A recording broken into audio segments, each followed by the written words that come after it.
అప్పటి వరకు ఎండకు అల్లాడిపోయారు. సడన్ గా కారు మబ్బులు కమ్ముకొచ్చాయి. మిన్ను విరిగి మీద పడినట్లుగా అన్నట్టుగా ఆకాశానికి చిల్లు పడింది. భారీ వర్షం కురిసింది. Rapid action force lathi charge చేసినట్టుగా ఈడ్చి కొట్టింది. ఫ్లైఓవర్లు, రోడ్లు ఇంచు ఖాళీ లేకుండా బండ్లన్నీ బంపర్ టు బంపర్ నడిచాయి.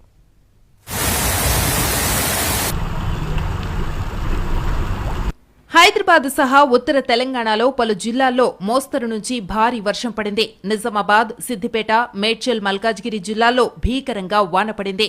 హైదరాబాద్లో కుండపోతగా వాన కురిసింది. రాజేంద్రనగర్, మణికొండ, గండిపేట, జూబ్లీహిల్స్, బంజారాహిల్స్, కూకట్పల్లి, సికింద్రాబాద్, బేగంపేట, నాంపల్లి ప్రాంతాలలో భారీ వర్షం పడింది. రోడ్లన్నీ జలమయమయ్యాయి. ట్రాఫిక్ జామ్ నరకం చూపించింది. చాలా రోడ్లపై నడుములోతు నీరు నిలిచిపోయింది. టూ వీలర్లు మొరాయించాయి. రోడ్లపై భారీగా నిలిచిపోయిన నీళ్లతో ప్రత్యక్ష నరకం చూశారు జనం. ఫ్లైఓవర్లు, రోడ్లు